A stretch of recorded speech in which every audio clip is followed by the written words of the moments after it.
Hey there! So, my name is Tom Bizzello, and this is the first video for our Principles of Professional Communication and Presentation. So, do you remember in high school those days when you actually had to go home, where you were assigned a presentation to give in the course, the next day, and you're going home and you got all those note cards and you're going crazy, and then you finally get up there and you forget everything? It's exactly how I'm feeling right now.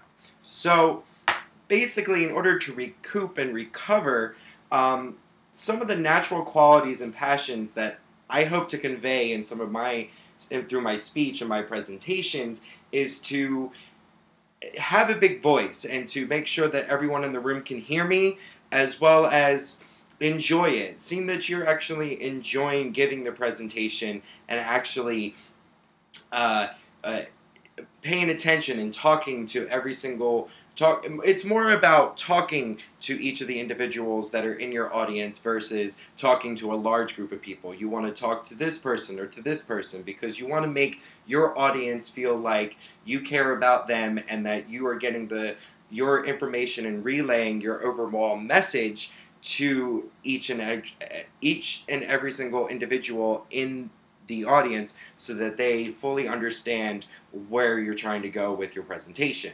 I try to do my presentations by using some of the skills by showing my excitement, some of my energy. I like to be entertaining and somewhat comical, and informative.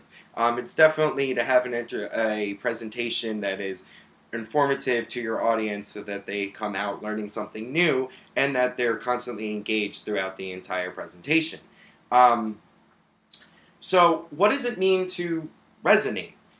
When you think about it, according to Nancy Duarte's textbook, to resonate in presenting terms means to adjust to the frequency of your audience so that the message resonates deeply, that they too will display self-organizing behavior. So basically what that boils down to is that you want your audience to engage in what you're talking about, and to learn something new from your overall presentation. During this month, I'm going to try to learn a little bit more about how to be a little bit more practice my presentations a little bit more, and to better deliver my presentations to the overall group, and also to be more prepared.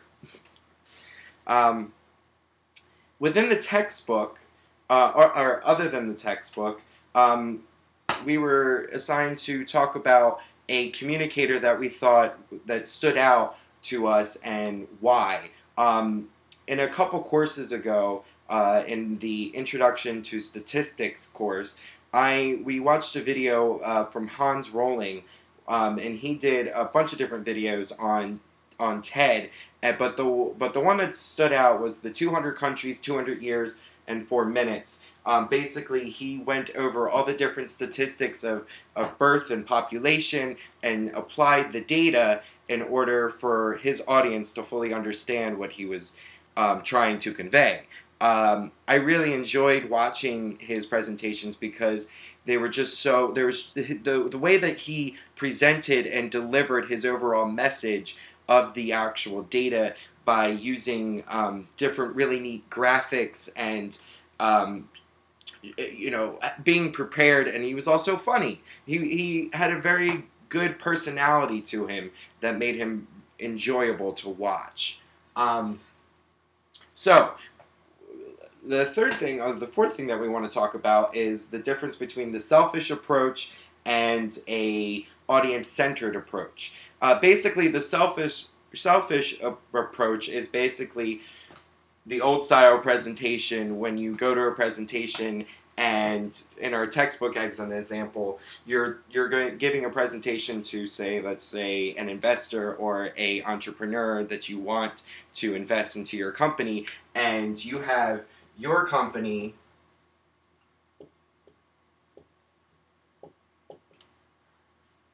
and then from your company, he goes on to list point A and point B and point C, and he's talking about how profits are up this month, and so on and so forth. So, with that being said, the selfish approach is much more talking about yourself and your company and focusing on the drawing board and not actually getting your audience's attention to bring them back in.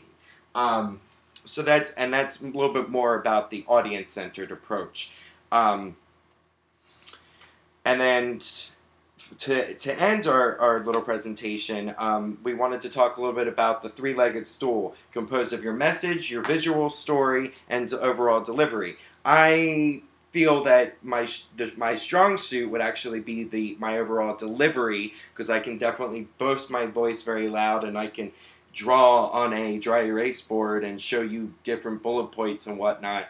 But what I feel like needs more work is my overall visual story, from actually starting out with a punchline, getting to that climax, and then ending on a sweet note.